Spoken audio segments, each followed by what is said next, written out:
nós estamos ligadas, queremos ser respeitadas. Juntas somos mais fortes, juntas somos melhores. Ouçam a nossa voz, é bom saber que não estamos sós. Podemos ser o que quiser. Toda mulher, toda mulher, toda mulher.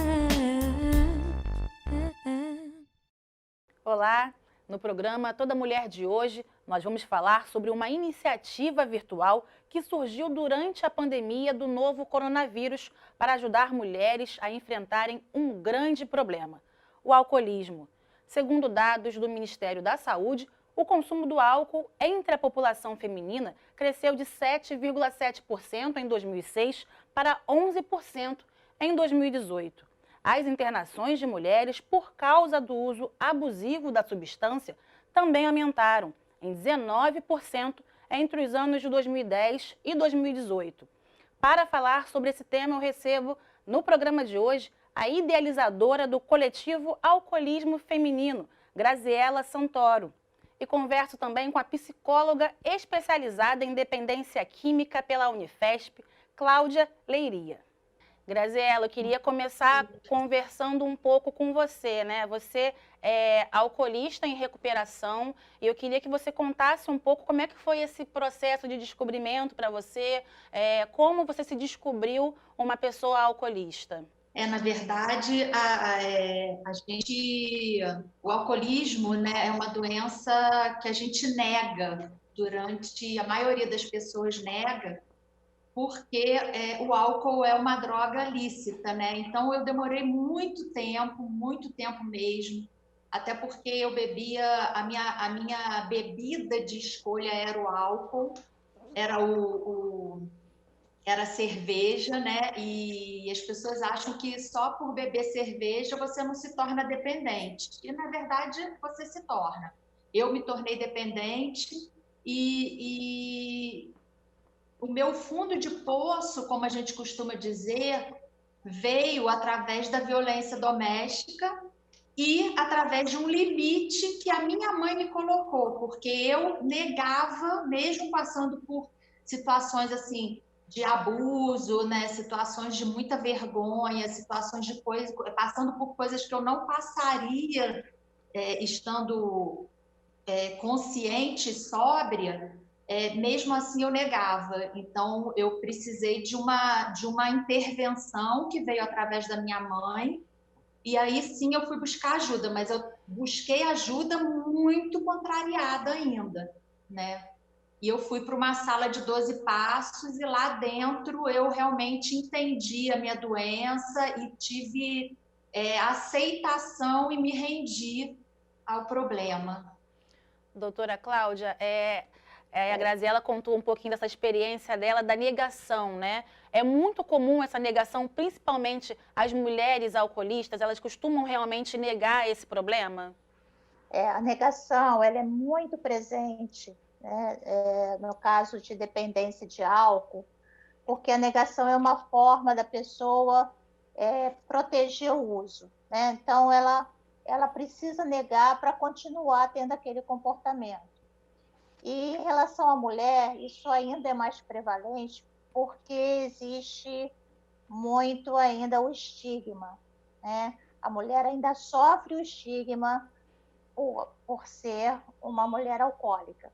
Graziele, é muito comum o anonimato nessa situação, né? E você decidiu não só se expor, mas também a ajudar outras pessoas. Eu queria que você falasse um pouco da importância de ser essa pessoa que tem esse problema, mas que decidiu demonstrar a importância também de falar sobre esse problema.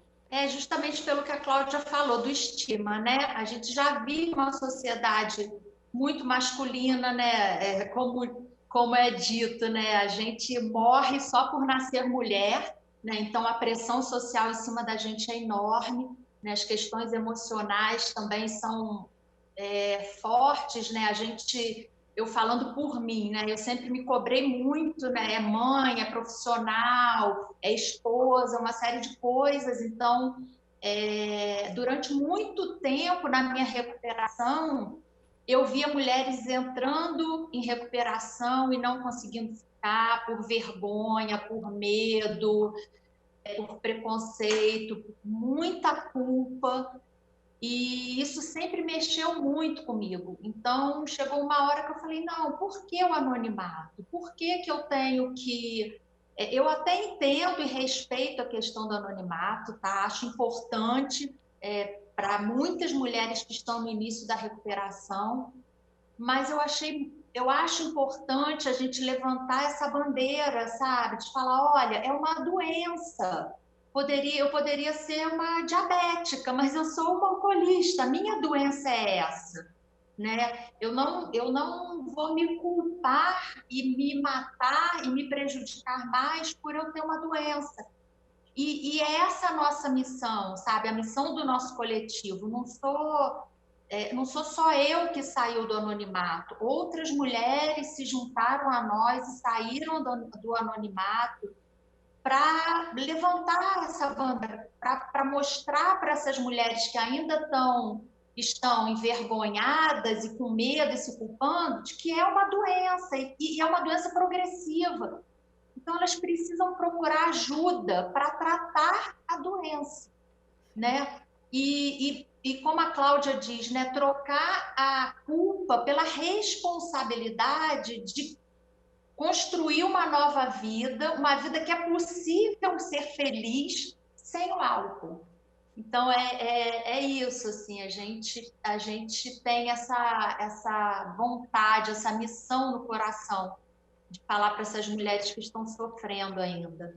Agora, doutora Cláudia, a Graziela falou bem sobre essa questão do alcoolismo ser uma doença, né? Porque muitas vezes as pessoas não enxergam como uma doença, acham que a pessoa está de má vontade, que aquela pessoa não quer nada com a vida e por isso fica bebendo. E é importante afirmar que isso é uma doença e que precisa de tratamento como qualquer outra doença. Isso é muito importante, porque até por conta desse estigma, por conta do preconceito, muita gente ainda acha que é falta de força de vontade. Ele não para porque ele não quer, porque ele não se vergonha, ou ela não para porque ela não está nem aí, né? E quando a gente fala que é uma doença, você tira esse efeito moral, né? Porque você não diz para um diabético que ele é um sem vergonha, porque ele é diabético, né? Então, existe muito esse preconceito, e é importante a divulgação, é importante a informação, né? Porque é um grave problema de saúde pública o alcoolismo. E, Graziela, o que levou você a criar esse coletivo Alcoolismo Feminino, né? Vocês criaram uma página no Instagram que tem recebido muitos relatos, muitas pessoas. Como é que se iniciou esse processo? Eu conversei com a Cláudia, né? Eu fiz, além de eu tratar da minha doença em Alcoólicos Anônimos, eu tratei também com a Cláudia, com o psiquiatra. É importante falar, né? Quanto mais ajuda, melhor. E era uma dor que eu já tinha, né? De ver tantas mulheres nesse sofrimento. Conversei com a Cláudia da ideia da gente criar um coletivo, de levar a mensagem nas redes sociais, da gente ter uma ponte, né, entre a dor dessas mulheres, o sofrimento e o tratamento, a recuperação, a busca por ajuda. Ela topou. Conversei com a Denise, que é uma companheira, uma amigona minha, também alcoolista, né? Sócia da gente no coletivo também.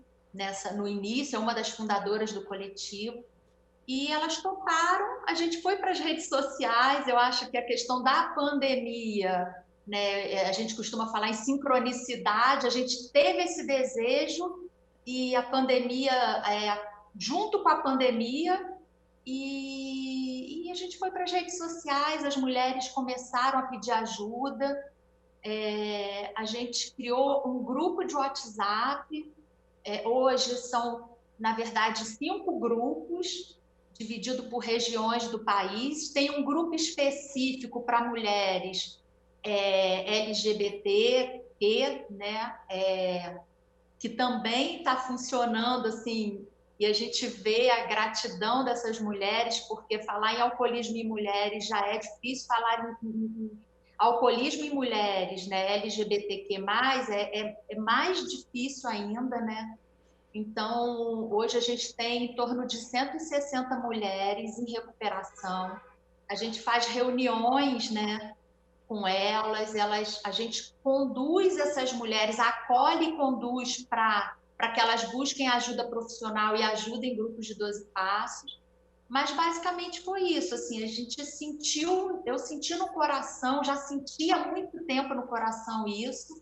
Conversei com a Cláudia e com a Denise e a gente foi para as redes sociais e aconteceu. E, Cláudia, nesse momento de pandemia, a gente tem visto os órgãos de saúde bastante preocupados com o aumento do consumo de álcool, né? Nessa questão do isolamento social. Queria que você falasse um pouco também sobre a importância de se discutir isso nesse momento e essa preocupação de que isso acabe virando um hábito também pós-pandemia. Já está até comprovado, né, que aumentou e tem aumentado o consumo de álcool durante essa pandemia. E o risco é não só, a gente não vai falar da pessoa vai virar um dependente de uma hora para outra, né? Mas o uso do álcool, você não precisa ter uma dependência para você ter problemas, né? O álcool ele pode aumentar o número de agressões, de violência doméstica. Então, existem várias consequências decorrentes desse abuso de álcool nessa pandemia. E é lógico que se a pessoa continua com essa frequência, se ela tiver vários fatores de risco, ela vai continuar bebendo mesmo depois da pandemia e isso pode levar a desenvolver, né, o alcoolismo. Eu só queria falar uma coisinha, porque quando se fala em doença, que é um termo usado, né, o alcoolismo é uma doença, mas a Organização Mundial de Saúde, ela chama de síndrome de dependência de álcool, porque ela vai englobar a presença e a intensidade dos sintomas ao longo de um contínuo de gravidade. Porque quando você fala em doença, você tem aquela ideia de tudo ou nada. A pessoa é alcoólica ou ela não é alcoólica. Quando a Organização Mundial de Saúde ela traz essa ideia de síndrome, né? Essa classificação de síndrome, para que a pessoa tenha esse entendimento de que isso vai aumentando ao longo de um contínuo se ela continua fazendo esse uso. Então, o risco é que nessa pandemia, esse exagero, né, com as bebidas, isso tende a criar consequências que podem, sim, levar ao alcoolismo. Tá bom? Perfeito. A gente vai ter que fazer uma pausazinha agora, mas daqui a pouco a gente continua no segundo bloco, esse bate-papo que tá muito bom. Você não saia daí. Toda mulher, toda mulher